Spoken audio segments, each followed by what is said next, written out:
श्रवण पटे यतिवरा महावाक्य जनार्दन सच्चिदानंद त्वं शरणं ब्रजेश यादवेन्द्रं दयादाता पुंडरीक्षा क्षीरसागर शयनं कमलनयनं नमस्तुते नमामि श्रीहरि। धैर्य से जिसको धारण किया जाता है, कर्णपटुओं से जिनका पान किया जाता है, ऐसे सच्चिदानंद भगवान श्री यादवेंद्र सरकार को मैं नित्य ही चिंतन करता हूं, नमन करता हूं। जिनको नमन करने से मंगल आदि मंगल तो हो ही जाते हैं, साथ ही में बहुत बड़ा बल मिलता है मनुष्य को। दर्शन दर्शन सुदर्शन और चक्रधार गति पाए, शेष शैया पर नारायण और मंगल रूप दिखाए, जा पर कृपा होय नारायण, जीवन मुक्त होय पारायण। भगवान शंकर उमा जी से कहते हैं, उमा जी, आत्मा और परमात्मा में क्या अंतर होता है? आज पोष माह की पंचमी है, सोमवार का दिन है, पुष्य नक्षत्र है। विष्णु का नक्षत्र पुष्य ये जानो, अमृत क्षीर सागर का इसमें मानो, और सारे मल को पल में हटा दे नारायण, और यही जीवन का हर युग में पारायण। भगवान विष्णु परमात्मा है और मृत्युलोक में सब आत्मा है, तो आत्मा और परमात्मा के बीच में क्या अंतर रहता है, इसे समझाने का प्रयास भगवान शंकर कर रहे हैं। परमात्मा सदा क्षीर सागर में शयन करते हैं और शांताकारम है, शांति के स्वरूप हैं। लक्ष्मी जिनके चरणों का चापन करती है, शेष जी उनके गुणानुवादों का आनंद लेते रहते हैं, नारद घंटा ध्वनि करते हैं, गरुड़ पंख विहार करते हैं, और समस्त त्रिलोक के देवता उस क्षीर सागर में शयन करना अपना सौभाग्य समझते हैं। और वह आत्माएं जो भोगों की इच्छा करती है, नारायण के दर्शन से जिनका मन भर जाता है, उसे भगवान आत्मा बना करके इस मृत्युलोक में भेज देते हैं। और इच्छाओं के महासागर में, इस संसार में मनुष्य नर नारी दुख पाते रहते हैं। इसलिए आत्मा ही दुख जानिए, ये भी परमात्म स्वरूप, और इसे सुदर्शन बना लीजिए तो फिर विष्णु का रूप। इसलिए हर मनुष्य को इस मृत्युलोक में अपनी आत्मा को सुदर्शन बना करके परमात्मा में लीन रहना चाहिए, तब वो परमात्मा जैसी शक्ति बन जाता है। वरना 84 लाख योनियों में अधोगति को प्राप्त होता है। ये प्रसंग मलमास भवानी, और मृत्युलोक मल को ही जानी, और कलयुग इसकी कालिमा, मृत्युलोक का सार। जितनी इच्छाएं करो सब इच्छा बेकार। इस कलयुग चल रहा हो, कलयुग की कालिमा चल रही हो, और मृत्युलोक में किसी का जन्म हो रहा हो, या अपनी जन्म स्थिति को भोग रहा हो तो सोचो दुख के दुख है, सुख का नाम निशान नहीं, और मृत्यु लोक मिल पावेगा जिसकी इच्छा कर लेगा मानव, वो इच्छा सहित मर जावेगा। ये इच्छा मृत्यु लोक बना, इच्छा ही इच्छा रहती है, और इसमें शक्ति नारायण की, और देखो मुक्ति रहती है।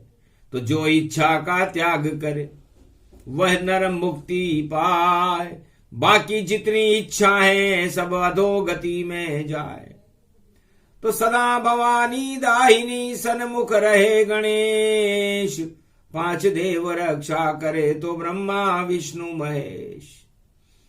ये जीवन की मुक्ति का सार बता रहे हैं। हर मनुष्य को, जो संसार में 7.25 अरब आत्माएं हैं, भगवान शंकर उनका मार्गदर्शन करते हैं वाणी से।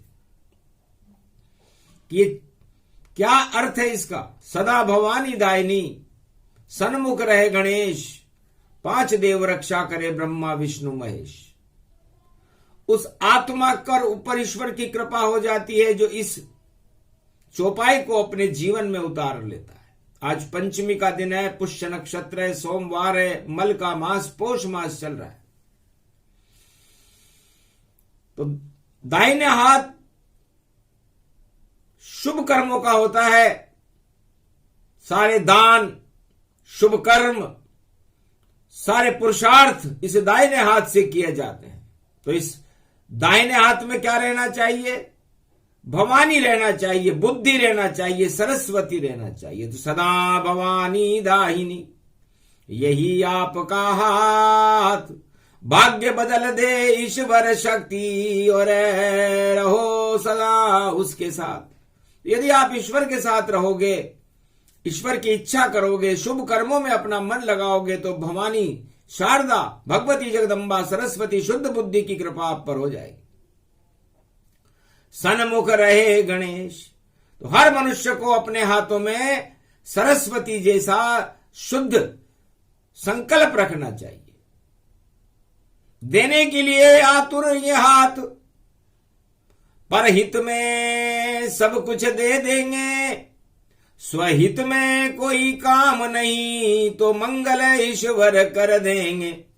और आपके सामने कोई नहीं, इच्छा को भैया मत रखो। तो सन्मुख रहे गणेश, हर मनुष्य को अपने सामने अपनी इच्छाओं को नहीं, गणेश को रखना चाहिए, ताकि सरस्वती भी शुद्ध बुद्धि को देती है और गणेश जी भी शुद्ध बुद्धि को देते।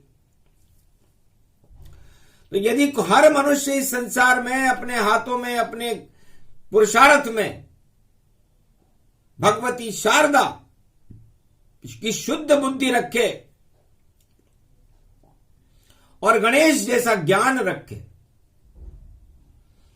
तो फिर अज्ञानता उसमें प्रवेश ही नहीं करेगी, क्योंकि उसे हर पल गणेश दिखाई देंगे, जो 33 करोड़ देवताओं के गणनायक है, वाणी के विनायक है, शुद्ध बुद्धि को देने वाले हैं, और हर मनुष्य के सामने रहेंगे। तो फिर कुविचार, कुबुद्धि और ये काम वासनाएं, 8 तरह के राजमद उस पर कैसे आ सकते हैं? क्योंकि गुरु बन गए गणेश वहां, जो शिष्य के सामने बैठे हैं, और जिसके सन्मुख गणेश रहे वहां रिद्धि सिद्धि घर रहते हैं, रिद्धि सिद्धि के भंडार भरे रहते हैं।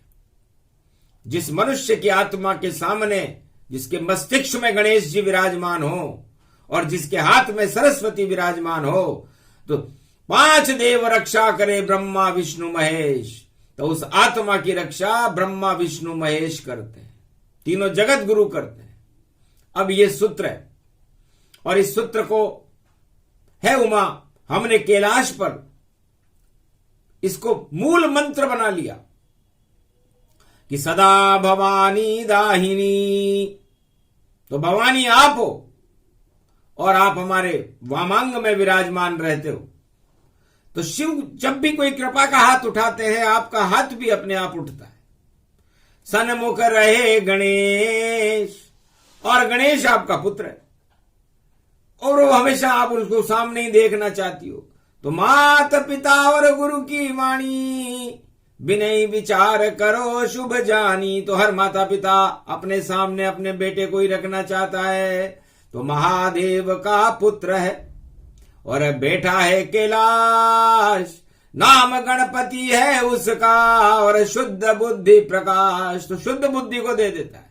और दूसरा पुत्र आकाश में कार्तिक जिसका नाम, मोर पंख मोर उसका वाहन, देता सबको ज्ञान। और दूसरा पुत्र संपूर्ण आकाश में ज्ञान का प्रसारण करता है। आपका एक पुत्र छोटा पुत्र गणेश बुद्धि का प्रसारण करते हैं। तो फिर और भवानी उनके दाहिने रहती है। तो सदा भवानी दाहिनी सन्मुख रहे गणेश, 5 देव रक्षा करे ब्रह्मा विष्णु महेश। तो इस कैलाश के ऊपर यही सूत्र भगवान महादेव ने लगा रखा है और यही सूत्र भगवान विष्णु ने भी लगा रखा है। विष्णु शांताकारम है और शांति से सब करते हैं। जब अशांति हो जाती है मृत्यु लोक में तो अवतार विष्णु ही लेते हैं। तो क्या क्या विष्णु शक्ति है और सबको देत बताए। जो भी इसको समझ ले तो मल उसका हट जाए। तो मलमास में मल हटाने की शक्ति भगवान शंकर बता रहे हैं, विष्णु का रूप दिखा रहे हैं। तो विष्णु का मुख सुंदर सुंदर और शांताकारम रूप बने और दाहिने हाथ में उनकी उंगली पर चक्र सुदर्शन रोज चले। तो भगवान विष्णु शांति का एक आकार है जो निराकार भी है और साकार भी है, लेकिन शांति उनके अंदर रहती है। और उनकी उंगली में यदि वो शांति से किसी का दर्शन करते हैं तो वो सुदर्शन है। कुदर्शन वहां होता ही नहीं है, कुविचार वहां पर आते ही नहीं है शेष शैया पर। और विचार कहां उठते हैं? विचार उठते हैं नाभि में। तो नाभि में क्या है? भगवान विष्णु के नाभि में उनके कमल खिले और नव दुर्गा खिल जाती है। 9 पंखुरी होती है उस कमल की देखो जो विष्णु नाभि से प्रगटाती है। उसमें बैठे शिव रूपा, शिव ही ज्ञान स्वरूप। उसमें उस कमल में शिव जी रहते हैं, मतलब ज्ञान रहता है। अज्ञानता का तो कहीं नाम निशान नहीं है।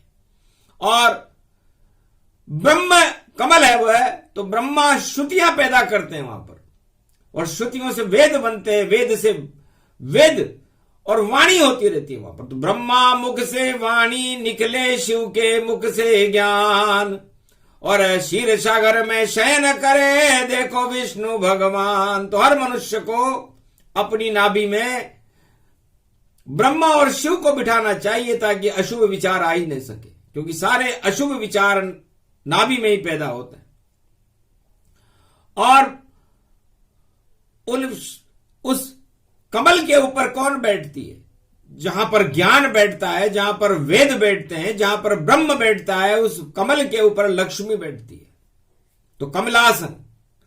तो लक्ष्मी चापे चरण विष्णु के और नहीं उसे कछु चाहिए।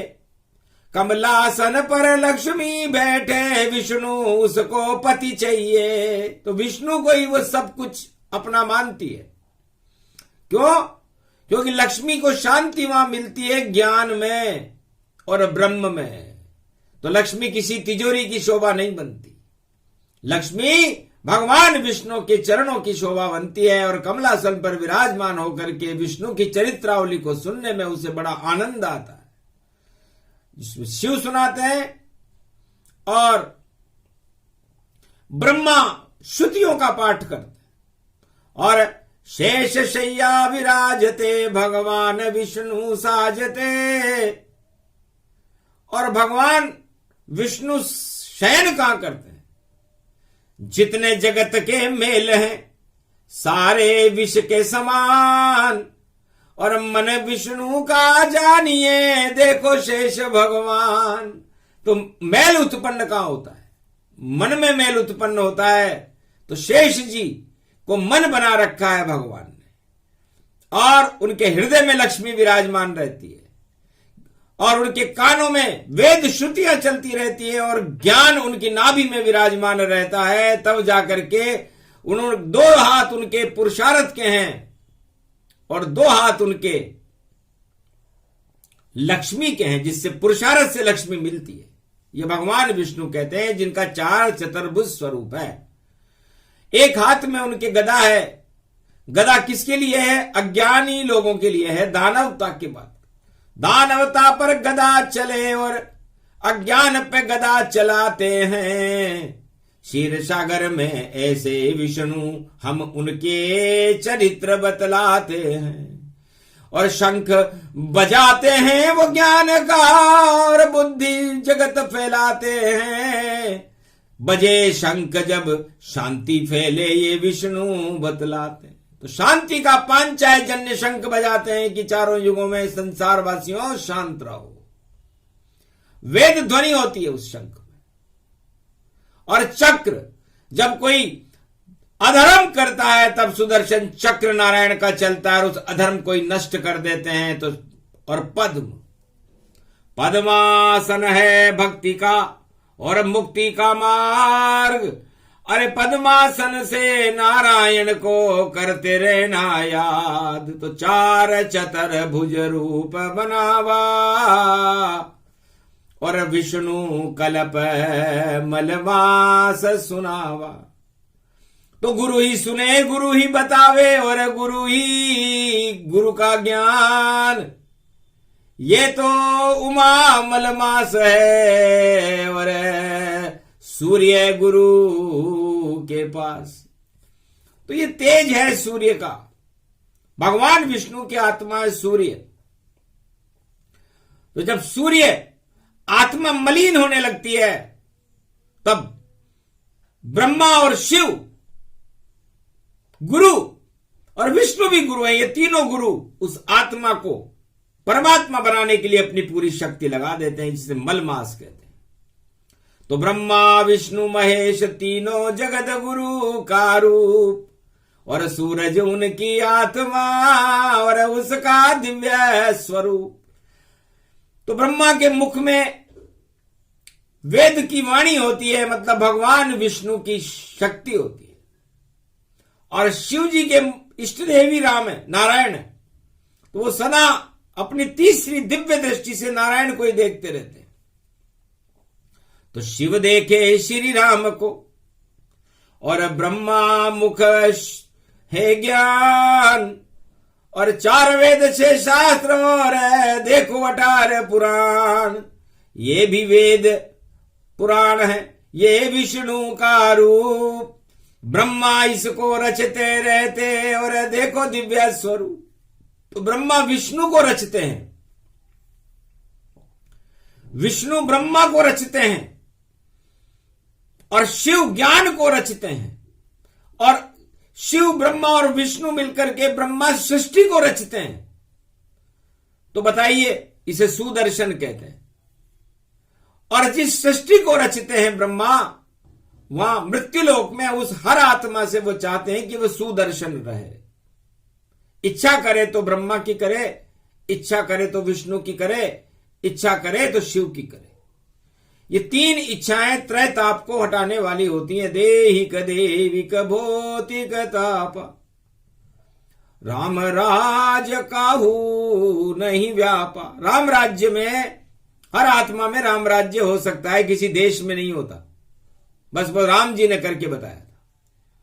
त्रेता युग में हुआ था। त्रैताप मतलब 3 तरह के तापों को हटा करके नारायण भारत में पधारे, और अयोध्या और संपूर्ण भारत में उन्होंने इन 3 तरह के तापों को, जो मनुष्य को कष्ट देते हैं। यदि आपकी देह पर कोई पीड़ा है तो वो गरीबी की होगी, दुखों की होगी, पीड़ा तो है ना, या आपके कर्मों की होगी। तो पीड़ा कितनी तरह की होती है, जो आपको झेलनी पड़ती है या आपके कर्मों के कारण झेलनी पड़ रही है। देविक, किसी देवता का श्राप लगा हुआ हो आपको कर्मों के कारण, किसी भी जन्म में, तो वो आपको उस देवता की श्राप की पीड़ा भोगनी पड़ती है। और इस भौतिक संसार में भौतिक सुख को प्राप्त करने के लिए जो प्रयत्न आप करते हो और वो फिर भी प्राप्त नहीं होते, तो ये भौतिक पीड़ा है। और ये तीनों पीड़ाएं हर मनुष्य की जन्म कुंडली में चारों युगों में रहती है, क्योंकि कहीं न कहीं कोई न कोई गलती तो कोई मनुष्य करता है, आत्मा करती है। तो इन पीड़ाओं को हटाने के लिए हमें सुदर्शन बनना चाहिए। ये किसी ज्योतिषी से नहीं हटेगी, भगवान का नाम लेने से भी नहीं हटेगी, क्योंकि रटने से कुछ नहीं होगा, और भगवान के दर्शन करने से भी नहीं हटेगी, क्योंकि दर्शन करने की तो आपकी इच्छा ही नहीं है, आप तो जबरदस्ती आ रहे हो। तो आत्मा का दर्शन ही ईश्वर का दर्शन है। आत्मा के शुभ विचार ही ईश्वर की कृपा का फल है, और शुभ विचार से त्रैताप हट जाते हैं। ये भगवान राम ने अयोध्या में सारे संसार को बताया था कि राम राज्य कोई मनुष्य लेकर के नहीं आता, कोई राजा लेकर के नहीं आता, कोई प्रजा लेकर के नहीं आती, कोई कुबेर या धनवान धन्ना सेठ लेकर के नहीं आता, कोई विज्ञान लेकर के नहीं आता, न कोई भगवान लेकर के आता। ये तो हर आत्मा को अपने त्रैताप हटाने के लिए सुदर्शन बनना पड़ेगा। मतलब भगवान में लीन रहे प्राणी तो सुदर्शन हो जावेगा, गर कोई इच्छा बन जावे तो भई अधोगति में जावेगा। तो सोम पुष्य नक्षत्र है, पुष्य कमल का फूल, नोर उसकी है पंखुरी और विष्णु नाभि में झूल। तो भगवान विष्णु की नाभि में पुष्य नक्षत्र कमल बनकर खिला, कलयुग में खिल रहा है। ये वाणी कलयुग के लिए है। सतयुग द्वापर और त्रेता तो गुजर गए, और कलयुग में भगवान शंकर मार्गदर्शन कर रहे हैं मल मास में कि इस कमल में हम क्या देखें। तब एक शिष्य आया, मार्कंडेय, भगवान शंकर के बड़े शिष्य थे, मुख्य शिष्य थे। शंकर भगवान ने पूछा, बेटा मार्कंडेय, आपको क्या नजर आ रहा है? तब कहा हंस के मुनि मार्कंडेय, मुझे मान सरोवर दिखता है और उसमें दिखते भोले शंकर, जिनके ज्ञान में कमल ये खिलता है। तो कमलेश्वर भगवान कोड़ेश्वर है धाम, ये कुमारी का क्षेत्र है और कमल है जिसका नाम। तो राजस्थान में हाड़ौती क्षेत्र में कमलेश्वर महादेव हैं। तो धरती के ऊपर यदि किसी को कमल देखना हो तो कमल के ईश्वर तो नारायण है। तो कमल के फूल में नारायण रहते हैं, क्योंकि कमला उनकी स्त्री है और उसके पति नारायण है। तो कमल का मतलब लक्ष्मी और नारायण है। मार्कंडेय की बात को सुनकर के भगवान विष्णु होते कि शिष्य शिष्य तुम एक हो, और जो बैठा कैलाश और शिव के सामने नारायण का कर दिया दिव्य प्रकाश। धन्य हो मार्कंडेय, आपने भगवान शिव के कैलाश पर बैठ करके कमल के फूल में नारायण को देख लिया। तो कमल का फूल पूरे त्रिलोक की सत्ता है, उसका कुंजी है, उसकी चाबी है, और उसका ताला खोलने के लिए दो आदमी आते हैं। एक आता है ब्रह्मा, एक आते हैं शिव। तो भगवान विष्णु की नाभि का ताला दोनों ही खोल सके, ये चाबी इनके हाथ में है, इनसे कोई नहीं बोल सके। एक ब्रह्मा एक शिव दोनों ही खोले ताला जाए, जब तक दोनों की कृपा न हो तो विष्णु नहीं मिल पाए। तब भगवान शंकर ने उमा जी से कहा, उमा जी, भगवान विष्णु का यह कमल एक ऐसा ताला है जिसकी चाबी हमारे पास है, और हम दोनों भगवान विष्णु के तिजोरी के चौकीदार हैं, और बैकुंठ के चौकीदार जय और विजय हैं। तो बैकुंठ में प्रवेश करने से वो रोक सकते हैं जय और विजय। और भगवान विष्णु की ज्ञान के अंदर कोई जाना चाहे तो हम रोक सकते हैं, क्योंकि ताला विष्णु बन गया और चाबी ब्रह्म शिव जान। इन दोनों की कृपा बिना नहीं मिलता है ज्ञान। तो अजब गजब भेद बतलावा, सोम पुष्य मल मास में गावा। कौन गुरु कौन शिष्य है और कैसे मिले यहाँ, तीनों जगत गुरु ही आपस में और मिलजुल शक्ति बता। अब मलमास की ये शक्ति बता रहे। सारे संसार वाले सोचते हैं सूर्य भगवान आएंगे, किसी धनु राशि में आएंगे, देवगुरु बृहस्पति के यहाँ आएंगे जब आएंगे। अभी तो मीन राशि में है बृहस्पति, मीन मन है मछली, और मछली जल में है। तो हे संसार वासियों, जल और मछली का संबंध बताते हैं। इस समय बृहस्पति वहां पर है और मलमास शुरू होने वाला है। सूर्य भगवान प्रवेश करने वाले हैं मीन में। मीन का मतलब बृहस्पति, और धनु राशि में प्रवेश करेंगे। तो धनु का मतलब होता है धेनु, धनु का मतलब होता है तीर, धनु का मतलब होता है धुन लग जाना। तो अरे जाने क्या धुन लग गई सूर्य के, अरे उसको गुरु से मिलना है। भूल गया वह चक्र अपना और ये दक्षिण में अब चलना है। ये सूरज तो दक्षिण में चले, दक्षिण में दक्षिणा देनी है, दक्षिण में दक्षिणा देनी है। और गुरु को दक्षिणा देनी है, मलमास में ये सब करनी है। तो गुरु को देने दक्षिणा और सूरज आए ताय। गुरु दक्षिणा पर्व है जो मल का मास कहा। गुरु जी ने पूछा सूर्य भगवान क्या करने आए? दुनिया आपके चक्कर लगा रही है, आप गुरु के चक्कर लगाना कैसे आ गए? तब हंसकर के सूर्य भगवान ने कहा महाराज इस यात्रा का टोल टैक्स देना है आपको। जो मैंने यात्रा करी है उत्तर से दक्षिण तक, मकर रेखा से कर्क रेखा तक जब मैं जाता हूं तो मकर संक्रांति पर तो मैं खुद दक्षिणा देता हूं, सारे जगत को कल्याण करता हूं, क्योंकि सब दान का महीना होता है वो जब मैं उदय होता हूं। तो तिल का दान, तीर्थ में दान, भगवान नाम और स्नान और जो भी करे मकर संक्रांति स्नान करे, विष्णु का ध्यान करे, तिल्ली का दान, तो कृपा होए भगवान। तो वो दान से शुरू होता है। और आपके घर में आने का मतलब है ज्ञान से शुरू होता हूं। यहां मैं आपके पास ज्ञान लेने आया हूं और दक्षिणा देने आया हूं। तो बिना गुरु को दक्षिणा दिए ज्ञान नहीं लेना चाहिए, यह भगवान शंकर ने बताया। एकलव्य ने भी अपने गुरु द्रोणाचार्य को दक्षिणा दी, और हर शिष्य अपने गुरु को दक्षिणा देता है, और गुरु शिष्य को अपनी कृपा देते हैं।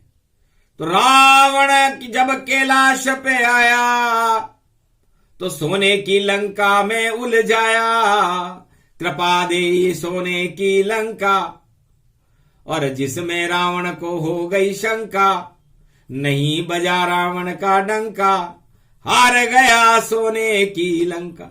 ये हमने कृपा भी तो दी तो कैसे दी? सारी दक्षिण में ही दी थी। जैसे सूर्य भगवान, रावण भी दक्षिण से आया है, भगवान शंकर कहते हैं हमारे पास आया और हमने उसे सोने की लंका दे दी। और मल मास में राम जी भी दक्षिण में आ गए, और अब वो हमें दक्षिणा देंगे। रामेश्वर स्थापना और स्वयं राम ने की, अब क्या दें राम को उपहार में, और शिव भी हुए लवली।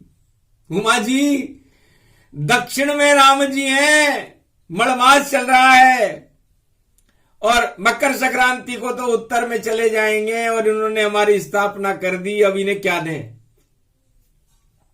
देने को कुछ भी नहीं भोले गुरु के पास। अरे हम भी इनके साथ में कर ले सूरज जैसा प्रकाश, तो जाओ रामेश्वर ज्योतिर्लिंग और होगा दिव्य प्रकाश। अरे इतनी शक्ति देंगे राम को, और राम राज प्रगटा, भारत में राम राज्य हो जाएगा, क्योंकि हमारे इष्ट देव राम जी हैं। इसलिए हम राम जी को क्या दे सकते हैं? वो तो दुनिया को देते हैं, तो हम भारत को राम राज्य की शक्ति प्रदान करते हैं, और रावण राज्य के अंत और उसको पराजित करने का आशीर्वाद देते। तो रावण हारे लंक में और जीते राम भगवान, और गुरु की दक्षिणा शिव ने दी राम को, और राम चक्रवर्ती जान। ये मलमास है। अति विचित्र ये कथा भवानी, और सोम पुष्य की यही कहानी। सोमवार पुष्य नक्षत्र में रामेश्वर की स्थापना भगवान राम ने त्रेता युग में की थी, और वहां पर जो दक्षिणा चढ़ा देता है, जो भगवान रामेश्वर की शरण हो जाता है, उस पर राम और शिव की कृपा हो जाती है। ये वेदों में बताया गया, वाणी भी बता रही है। इसलिए गुरु शिष्य वहां कोई नहीं, कौन गुरु कौन शिष्य। अब राम वहां गुरु हैं या राम वहां शिष्य है, या शिव वहां गुरु हैं या शिव वहां शिष्य है, क्योंकि राम के इष्ट देव शिव जी हैं और शिव जी के इष्ट देव राम हैं। और मलमास में सोमवार पुष्य नक्षत्र में रामेश्वर की स्थापना हो रही है।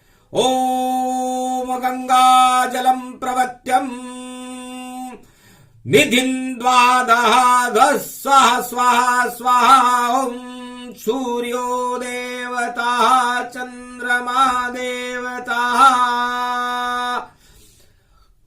मंगल देवता बृहस्पति देवता। ओम अखंड ब्रह्मं तेजं च प्रतिभूतानि ब्रह्म सत्ये यथा तन्गृह्णान्ति अन्तं मृत्युञ्जनं तम् अहं मृत्युञ्जय तम। नमः शिवाय, नमः शिव। शिव जी ने नमन किया, ओम राम शिवाय नमो नमः। तब राम ने भी कहा मैं शिव को नमन करता हूं। शिव जी ने कहा मैं राम को नमन करता हूं। ओम कुमारिका क्षेत्राय नमः, ओम रामेश्वराय नमः, ओम कालिंदेश्वराय नमः, कश्मीरेश्वराय नमः, ओम द्वादश ज्योतिर्लिंगाय नमः, कैलाशाधिपतिम सर्वशक्ति द्वादश ज्योतिर्लिंगम तेजपुंजम प्राण प्रतिष्ठिते श्री रामेश्वरम ज्योतिर्लिंगम ज्योतिर्लिंगम ज्योतिर्लिंगम। राम और शिव की ज्योति उस ज्योतिर्लिंग में प्रकाशमान हो गई, मणि बन गई। म का मतलब महादेव, और उसकी अणि, अणि माने उसकी आन राम बन गए। तो वो स्फटिक मणि है रामेश्वर, इसे कोई फाड़ नहीं सकता। उसका प्रकाश पूरे भारत में चारों युग में ही रहता। तो सोम पुष्य रामेश्वर को वाणी करे प्रणाम, और प्राण प्रतिष्ठा रामेश्वर की, और गुरु शिष्य भगवान। अब राम वहां गुरु भी है और राम वहां शिष्य भी है, शिव वहां गुरु भी है, शिव वहां शिष्य भी है। तो सूर्य भगवान राम के स्वरूप हैं और ज्ञान में गुरु बनकर के शिव जी खड़े हुए हैं। तो ये मलमास में सूर्य और ज्ञान का मिलन है। अब बताओ कितना उत्तम होता है मलमास। तो सारे मल ही हट गए, निर्मल जन होई जाए, राम हृदय निर्मल बने, और लंका मलऊ हटाए। लंका में तो मल ही मल था, तब भगवान शिव जी ने कहा, जाओ राम, अपनी इस ज्योति से इस लंका के मल को हटाओ और प्रकाश कर दो, लंका बन जाए स्वर्ण नगरी, सोने जैसा रूप, जैसी आपकी आत्मा वैसा लंक स्वरूप। जैसी आपकी आत्मा इस समय चमक रही है, मलमास में भी सूर्य चमकता है, वैसी इस लंका को बना दो, डंका बजा दो। तब कहा शिरोधार्य आज्ञा, लंका को स्वर्ण बनाऊंगा और राज करेगा उसमें विभीषण, में राज तिलक करवाऊंगा। लक्ष्मण करेगा राज तिलक जब शरणागत हो राम, और धर्म के जब लात पड़े लंक में, तो लंका सुंदर जान। तो जब उस अधर्म की लात धर्म पर पड़ेगी, तब विभीषण मेरे पास आएगा और मैं उसे लंकेश बना दूंगा, और लंका आप जैसा चाह रहे हो वैसी हो जाएगी, फिर कोई शंका नहीं रहेगी। तब ऐसा ही हुआ, और मारी लात विभीषण जब ही, आयुहीन लंका भई तब ही। सारी लंका आयुहीन हो गई।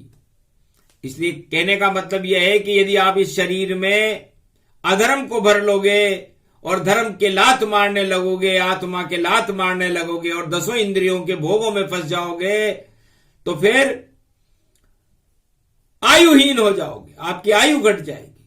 तो ये आयुवर्धक योग मलमास में भगवान शंकर सारे संसार को बता रहे हैं कि आपकी आयु को कोई डॉक्टर नहीं बढ़ा सकता, आपकी आयु को कोई भगवान नहीं बढ़ा सकता, आपकी आयु को आपके माता पिता नहीं बढ़ा सकते, और आपकी आयु को कोई ज्योतिषी नहीं बढ़ा सकता। तो कौन बढ़ाएगा?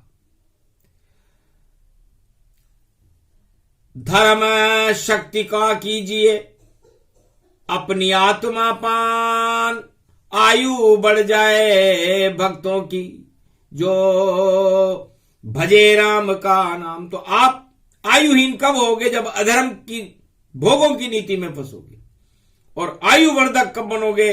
जब आप भगवान के चक्र, सुदर्शन चक्र में चले जाओगे। तो इस मृत्युलोक का सार बता रही है वाणी भगवान शिव कि आप इस अपनी कभी प्राप्त नहीं होने वाली इच्छाओं से मुक्ति प्राप्त करो। इच्छाओं से जो नर मुक्ति प्राप्त कर लेता है वह परमात्मा का हो जाता है और परमात्मा के पास पहुंच जाता है। और जो इच्छाओं को अपने अंदर ग्रहण कर लेता है इस आत्मा में, वो 84 लाख योनियों में भटकता हुआ अधोगति में चला जाता है। बस इतना सा ही प्रसंग बताना था। मलमास में रोजाना बताएंगे, अभी तो मलमास प्रारंभ भी नहीं हुआ, अभी तो प्रसंग रेखाएं हैं। लेकिन गूढ़ गिरा गंभीर है और वाणी दिव्य स्वरूप, नारायण है सुदर्शन और बाकी अधर्म का रूप।